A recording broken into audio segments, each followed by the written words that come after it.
Bienvenue dans cette nouvelle édition de l'Africa Tonight. Au sommaire, l'armée tchadienne a lancé ce lundi 30 mars dans les îles du lac Tchad l'opération Colère de Boma contre les djihadistes de Boko Haram. Une opération sous la coordination directe du chef de l'État, Idriss Déby Itno. Dans le but de freiner la propagation du Covid-19, le Zimbabwe est en confinement total depuis lundi 30 mars.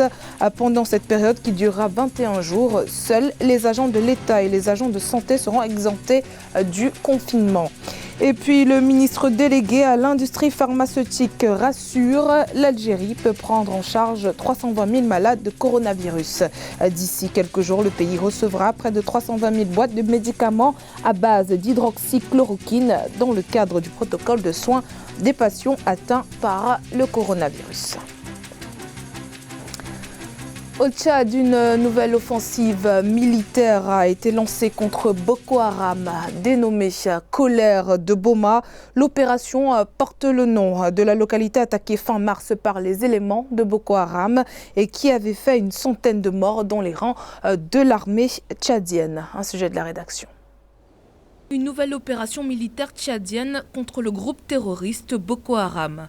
Baptisée Colère de Boma, l'offensive est aérienne, maritime et fluviale. Une opération en réaction à l'attaque de Boko Haram contre la localité de Boma dans la région du lac Tchad le 23 mars dernier. Dernier bilan selon l'armée militaire tchadienne, 98 morts et 47 blessés. Tout est prêt pour lancer l'opération. Nous allons en finir avec Boko Haram dans cette zone-là. Le moral est très haut, les préparations sont très avancées. Il ne reste plus qu'à se lancer contre Boko Haram, l'attraper et le détruire. Depuis plusieurs mois, Boko Haram multiplie les attaques dans la région du lac Tchad. Une vaste étendue de plus de 22 000 km² parsemée d'îles et de marécages, dont certains sont devenus le repère du groupe terroriste. Et pour cause, selon les experts, les membres du groupe djihadiste profitent de la géographie du terrain. Ils utilisent de petites pirogues et se déguisent en pêcheurs, ce qui rend leur traque plus complexe. Cette zone qui est la frontière du Tchad, du Nigeria, du Cameroun et du Niger est une zone qui est très marécageuse. Et cette zone profite essentiellement au groupe djihadiste. L'armée tchadienne n'est pas trop habituée par rapport à ce que nous voyons notamment dans le Sahel, où vous avez des théâtres d'opération ensablés, alors qu'au niveau notamment de cette zone, vous avez des marécages. Et le mode opératoire des groupes djihadistes a véritablement changé. Ces groupes commencent à s'aguerrir également au combat. Longue de 7 heures, l'attaque de Boma est historique. C'est la première fois que le Tchad perd autant de soldats. Pour leur rendre hommage, le gouvernement avait par la suite décrété 3 jours de deuil national. Le Zimbabwe a entamé ses 21 jours de confinement total ce lundi 30 mars dans le but d'endiguer la propagation de la pandémie de coronavirus. Confinement qui impacte notamment les classes les plus vulnérables de la population. Le gouvernement s'engage à utiliser la taxe EcoCash 2% pour nourrir les personnes vulnérables pendant le confinement. Un sujet de la rédaction. Le gouvernement zimbabwéen a réservé plus de 600 millions de dollars pour couvrir 1 million de ménages vulnérables dans le cadre d'un programme de transfert monétaire pour les 3 prochains mois. Objectif, atténuer l'impact de la pandémie de Covid-19 qui a poussé le gouvernement à ordonner un confinement total de 21 jours pour contenir sa propagation. Confinement qui a démarré ce lundi 30 mars. Les groupes vulnérables de notre société sont les plus exposés à cette crise de Covid-19. En conséquence, le Trésor a mis de côté des ressources pour couvrir 1 million de ménages vulnérables dans le cadre d'un programme de transfert monétaire et le paiement commencera immédiatement. Le Trésor disposera initialement d'un montant de 200 millions de dollars par mois dans le cadre d'un programme de transfert monétaire au cours des 3 prochains mois et le montant et la durée des paiements seront revus si nécessaire. Le Trésor avait déjà débloqué 500 millions de dollars pour lutter contre le Covid-19 et est prêt à répondre à davantage de demandes. Le gouvernement a fourni 50 millions de dollars supplémentaires à la Primary Service Medical Aid Society pour contrer la pandémie et répondre aux besoins de santé des fonctionnaires qui constituent la majorité des membres de la société. On n'a pas à s'en inquiéter. On peut plutôt encourager le gouvernement, puisqu'en fait, ils ont l'avantage de battre monnaie. Ils ont le pouvoir de battre monnaie, donc ils ont leur banque centrale. On peut plutôt encourager le gouvernement à faire davantage, à multiplier ce geste par 5, par 10. Ils coupent davantage ces signes monétaires pour augmenter le pouvoir d'achat des populations et s'occuper du plus grand nombre de pauvres. Parce qu'en fait, si le plus grand nombre de pauvres est pris en charge, ça sécrète moins de violence dans la société. Le Trésor a accepté de débloquer plus de 4000 postes dans le secteur de la santé et de créer 200 postes médicaux supplémentaires en vue d'intensifier la réponse à la pandémie de Covid-19. Des ressources supplémentaires seront fournies aux besoins, tandis que les secteurs productifs de l'économie bénéficieront d'incitations fiscales pour réduire l'impact du Covid-19 sur leurs opérations en particulier et sur l'économie en général. Au Niger, le fonctionnement de l'administration publique perturbé par la crise de Covid-19. Le gouvernement a pris des nouvelles mesures dans le cadre de la lutte contre la propagation de la pandémie. Désormais, les horaires de travail sont de 8h à 14h heure locale contre 17h30 auparavant. Une situation qui n'est pas sans conséquences. Les détails dans ce reportage de notre correspondance à Doualize Mokhtar. À 14h, les agents désertent les bureaux au niveau de l'administration publique. Pour cause, les nouvelles mesures prises par le gouvernement dans le cadre de la lutte contre la propagation de la pandémie du coronavirus. Les horaires de travail sont ramenés de 8h à 14h, heure locale sans interruption au lieu de 17h30. Les visites des usagers du service public sont restreintes et l'accès au service à tout agent non retenu est interdit. Nous avons créé un certain nombre d'équipes de relais au niveau du travail. Tout le personnel non essentiel, nous l'avons libéré en créant des équipes, bien évidemment, 2 à 3 équipes qui se relaient. Nous ne savons pas pendant combien de temps va durer la pandémie.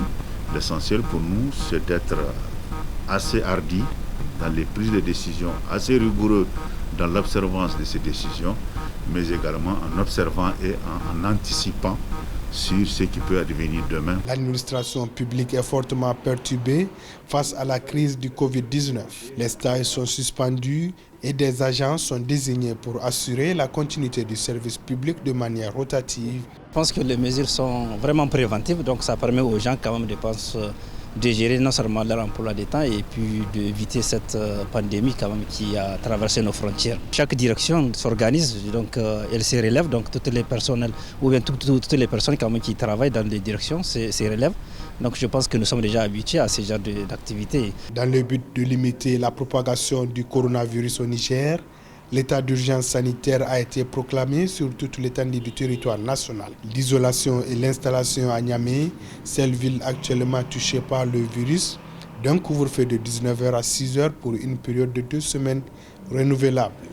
À la date du 30 mars, 22 cas de malades du coronavirus, dont malheureusement 3 décès, ont été enregistrés au Niger. Le président égyptien Abdel Fattah al-Sisi a annoncé une hausse de 75% de la prime allouée au personnel médical en plus de leur salaire, et ce dans le cadre de la lutte contre le coronavirus. Une mesure reçue avec des réserves par la Fédération des professions médicales qui indique réclamer depuis des années une revalorisation des salaires en milieu hospitalier. Les précisions de Fanny Mounichi et Ameneji. Le personnel médical en première ligne dans la lutte contre le coronavirus. En Égypte, le docteur Ahmed Elaoué, chef de service des analyses médicales à l'université Al-Azhar, est décédé. Il avait 57 ans.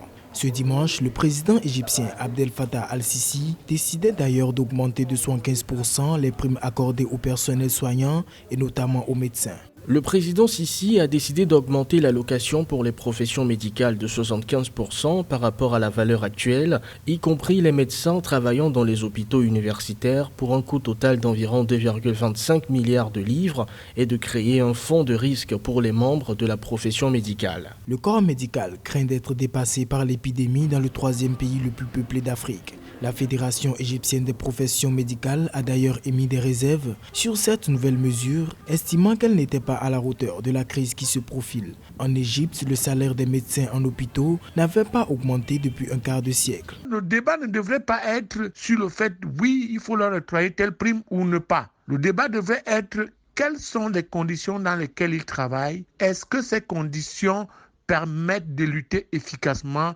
contre la pandémie? Est-ce que ces conditions permettent à ce personnel de jouer pleinement son rôle? Et c'est là que les États doivent répondre. Et c'est cette réponse qui va permettre la durabilité de la disponibilité du personnel hospitalier. Sinon, on va vers une débandade du personnel hospitalier. Le gouvernement égyptien a également annoncé plusieurs mesures afin de faire face à l'impact économique du coronavirus. La crise sanitaire qui devrait, selon les premières prévisions, faire chuter le taux de croissance à 5,1% en 2020.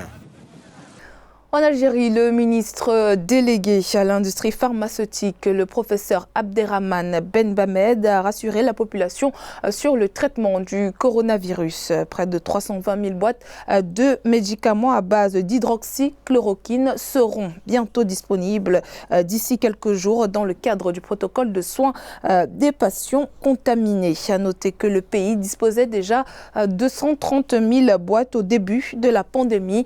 L'Algérie pourra prendre en charge 320 000 malades de coronavirus. Aïssatou Diamanka Besland et Ameneji. En Algérie, face à la propagation du coronavirus dans le pays et à l'augmentation quotidienne du nombre de contaminés, le ministre délégué à l'industrie pharmaceutique, le professeur Abderrahmane Lofti Jamel Ben Hamed, a rassuré la population algérienne ce lundi 30 mars à Alger sur la capacité du pays de contenir et traiter un nombre maximal de contaminés du coronavirus. Le pays pourra prendre en charge 320 000 malades de coronavirus. Près de 320 000 boîtes de médicaments à base d'hydroxychloroquine seront disponibles d'ici quelques jours dans le cadre du protocole de soins des patients contaminés. À noter que le pays disposait déjà de 130 000 boîtes au début de la pandémie. La décision du pouvoir algérien qui consiste à autoriser l'utilisation de l'hydroxychloroquine est une réponse politique qui tente, dans un climat de crise de confiance, de prouver qu'un pouvoir aussi légitime puisse-t-il être a la capacité de prendre des décisions efficaces, alors qu'ailleurs les études n'ont pas encore livré tous leurs secrets. Ce médicament réservé jusque-là au traitement du paludisme a été validé par le comité d'experts mobilisé au sein du ministère de la Santé. Utiliser un traitement, oui, mais est-ce qu'aujourd'hui l'Algérie peut s'offrir le luxe de dépister l'ensemble de sa population, comme c'est le cas par exemple en Allemagne, qui est le pays qui dépiste le plus de personnes. Aujourd'hui, je pense qu'on est en mesure de répondre par un non franc. L'Algérie, déjà sur le pied de guerre contre le coronavirus, compte 511 cas confirmés, soit 57 cas supplémentaires et 31 décès. Également fragilisée par la pandémie du Covid-19, l'économie sud-africaine est au plus mal. Ce lundi 30 mars, le rand sud-africain est passé sous la barre des 18 rands pour $1. Une chute historique pour le pays. En un mois, la devise a diminué de 17%. Kamesh Katapoulé. La chute est historique. Ce lundi 30 mars, à l'ouverture de la bourse de Johannesburg, le rand sud-africain est passé à 17,87 rands pour $1 américain. Une dégradation qui découle principalement de la situation économique du pays. Au dernier trimestre de l'année 2019, l'Afrique du Sud est une nouvelle fois entrée en récession. L'économie du pays se retrouve aussi paralysée par la pandémie de coronavirus. Le rand est la monnaie des marchés émergents qui a enregistré les plus mauvais résultats la semaine dernière. En un mois, la devise a diminué de 17%. Depuis plus d'une décennie, l'Afrique du Sud est touchée par une crise financière. Face à l'urgence de cette situation économique, l'agence Moody's a abaissé la note du pays. Elle est passée de BA1 à BA3, plaçant l'Afrique du Sud au rang d'investissement spéculatif. Une note qui s'explique par une faible croissance, une détérioration des finances publiques ou encore un haut taux de chômage qui atteint les 29,1%. Le coronavirus a plutôt tiré le rand sud-africain par le bas en réduisant sa compétitivité. L'économie va donc être fragilisée au niveau de la création de la monnaie, du fait que les entreprises qui étaient faites pour créer cette richesse seront fragilisées par la double crise à la fois minière et sanitaire mondiale. Selon l'agence de notation Moody's, la croissance de l'Afrique du Sud devrait passer de 0,7 à 0,4% en 2020. Le déficit budgétaire du pays devrait même atteindre son plus haut niveau depuis 18 ans, soit 6,8% du PIB. C'était le journal de la rédaction. Merci de votre fidélité. Dans un instant, une nouvelle édition de l'actualité sur Africa 24.